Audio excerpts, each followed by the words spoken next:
மணக்கும் தேனி மாவட்டம் மேற்கு தொடர்ச்சி மலையில் அடிவாரத்தில் அந்த இறுதிச் சடங்கு இப்போது நடைபெற்று வருகிறது. அவருடைய வசனங்களும் காட்சிகளும் பாமரனையும் பேச வைத்து நினைவுகளை கிளற வைத்த அவருடைய ஒவ்வொரு திரைப்படங்களையும் இன்று பாரதி ராஜாவின் பிரியா விடை நிகழ்ச்சியின் போது ஒவ்வொருவரும் நினைவு கூறக்கூடிய வகையில் அவருடைய சாதனைகள் இன்று மக்களால் நினைவு கூறப்படுகின்றன. அவர் பெண் விடுதலையை முன்னிறுத்தி புதுமை பெண் மற்றும் கருத்தம்மா கள்ளிப்பால் கொடுத்து அவர் பெண் குழந்தைகளை கொல்லும் வழக்கமுடைய தேனி மாவட்டத்திலும் தர்மபுரி மாவட்டத்திலும் தான் தமிழகத்தில் பெண் குழந்தைகளுக்கு கள்ளிப்பால் கொடுத்து பிறப்பிலேயே அவர்களுக்கு கொன்று ஒரு இரக்கமற்ற கொலையை புரியும் ஒரு பாரம்பரிய வழக்கம் இருந்தது. அந்த வழக்கத்துக்கும் அவருடைய திரைப்படத்தின் மூலமாக கேள்வி எழுப்பினார். பெண் குழந்தை என்பது அது ஒரு சமூக தவறு மட்டுமல்ல, வறுமை, வரதட்சணை, ஆணாதிக்கம் மற்றும் வேலை வாய்ப்பு இன்மை, பெண் குழந்தையை வளர்த்து ஆளாக்கி திருமணம் புரிய வைப்பது எவ்வளவு பெரிய சிக்கல் என்பதால் அந்த குடும்பத்தினர் தமது குழந்தை அந்த துன்பத்தை அடையக்கூடாது என்பதற்காக அந்த கொலையிலும் ஒரு நியாயம் இருந்தாலும் அந்த நியாயத்தையும் கேள்விக்குறியாக்கியவர் கருத்தம்மா திரைப்படத்தின் மூலமாக அவருடைய தாயின் பெயரிலேயே அந்த திரைப்படத்திற்கு பெயர் வைத்து தேசிய விருதை அவருடைய தாயாரை வைத்து வாங்க வைத்தவர் பாரதி ராஜாவுக்கு தான் இன்று இறுதிச் சடங்கு பிரியா விடை இப்பொழுது கொடுக்கப்பட்டு வருகிறது. கருத்தம்மாவின் மூலமாக பெண் குழந்தை சிசு கொலைக்கு எதிராக அந்த கள்ளிப்பால் கொலைக்கு எதிராக அவர் குரல் எழுப்பிய முதல் படமாக தமிழகத்தில் கருத்தம்மா விளங்கியது. இதே போல துப்பாக்கி குண்டுகள் முழங்க அவருக்கு இறுதி சடங்கு இப்போது முழு அரசு மரியாதையுடன் நடைபெற இருக்கிறது. அந்த காட்சிகளை நாம் இப்போது பார்க்கலாம்.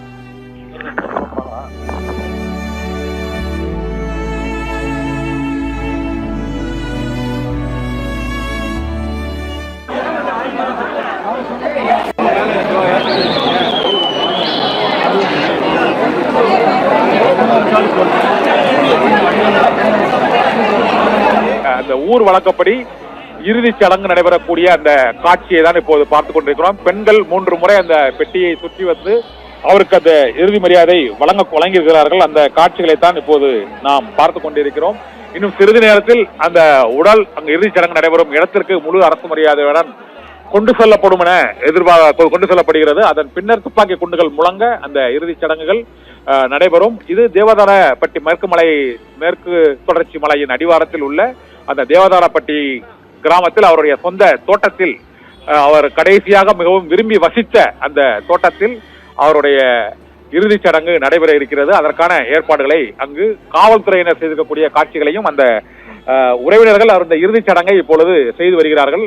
அந்த காட்சிகளையும் தான் நாம் இப்போது பார்த்து கொண்டிருக்கிறோம். பாரதி ராஜாவின் உடலுக்கு அந்த இறுதிச் சடங்கு இறுதி மரியாதை செலுத்துவதற்காக தமிழகம் முழுவதிலும் இருந்து திரையுலகினர், அரசியல் பிரமுகர்கள் மற்றும் பல்வேறு அவருடைய நண்பர்கள், உறவினர்கள் உள்ளிட்டோரும் இப்போது பாரதி ராஜாவின் உடலுக்கு அந்த இறுதி சடங்கை செய்யக்கூடிய அந்த காட்சிகளை பார்த்து கொண்டிருக்கிறோம். குடும்ப ரீதியாக அந்த இறுதிச் சடங்கு நிகழ்ச்சி இப்பொழுது அவருடைய உறவினர்களும் குடும்பத்தினரும் மட்டுமே பங்கேற்கக்கூடிய அந்த இறுதிச் சடங்கு நிகழ்ச்சி நடைபெறுகிறது. நேற்றே அவருடைய அந்த உடலுக்கு முழு அரசு மரியாதை வழங்கப்படும் என தமிழக அரசு அறிவித்து விட்டது.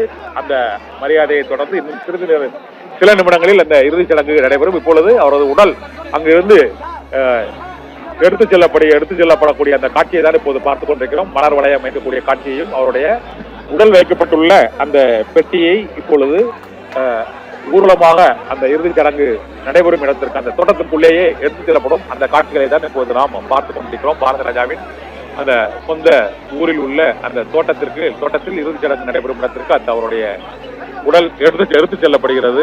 அந்த காட்சிகளை தான் நாம் இப்போது பார்த்துக் கொண்டிருக்கிறோம். பாரதி ராஜாவின் தமிழ் திரையுலகில் மிகப்பெரும் சாதனைகளை படைத்து தமிழர்களின் ரசனை மற்றும் சிந்தனைகளை கிளறிவிட்ட ஒரு மகத்தான கலைஞனுக்கு பிரியா விடையும் இறுதி அஞ்சலையும் செலுத்தக்கூடிய அந்த காட்சிகளை தான் இப்போது நாம் பார்த்துக் கொண்டிருக்கிறோம். ஒரு 44 திரைப்படங்களின் மூலமாக தமிழர்களின் மனதில் நீங்காத இடம் பிடித்த ஒரு இயக்குநராக பாரதி ராஜா மக்கள் மனதில் இடம் பிடித்திருக்கிறார். அவருடைய திரைப்படங்கள் வெளியான காலகட்டம் அங்கு தேனி மாவட்டத்திலிருந்து ஒரு புயலை போல பண்ணைப்புறத்திலிருந்தும் வடுகப்பட்டியிலிருந்தும் அள்ளி நகரத்திலிருந்தும் இளையராஜா, வைரமுத்து மற்றும் பாரதி ராஜா ஆகிய 3 பேரும் சென்னைக்கு வந்து சென்னையில் உள்ள அந்த பல்வேறு அந்த இயக்குனர்களை திரும்பி பார்க்க வைத்தார். அவருடைய முதல் திரைப்படத்தின் மூலமாகவே அந்த திரும்பி பார்க்க வைத்து அடுத்தடுத்து பல்வேறு ஜானர்களில் பல்வேறு விதமான கதை களங்களில் அவருடைய திரைப்படங்கள் வெளியாகி மக்களின் கவனத்தை ஈர்த்து ரசிக மனங்களில் நீங்காத இடத்தை பிடித்தது. அதுவரை திரையரங்குகள் என்றால் 2 க்ளோஸ்அப் ஷாட்டுகள் மற்றும் 4-5 நடிகர்கள், ஒரு அறை மற்றும் ஒரு அரங்கம் அல்லது ஒரு தெரு, அது அவற்றில் மட்டுமே பேசிக் கொண்டிருக்கக்கூடிய காட்சிகளே வெளியான காலகட்டத்தில் பாரதி ராஜாவின் திரைப்படங்கள் தான் அங்கு இயற்கை காட்சிகளை பின்னணியிலும் அந்த மலை, வயல்வெளி, காடு, கழனி மற்றும் தோட்டம், ஆட்டு மந்தை, மாடுகளின் கூட்டம் உள்ளிட்ட ஒவ்வொன்றையும் அவருடைய அந்த காட்சியின் மூலமாக பேச வைத்த நிகழ்வு அவருடைய திரையுலக நுழைவுக்கு பின்னரே நடைபெற்றது.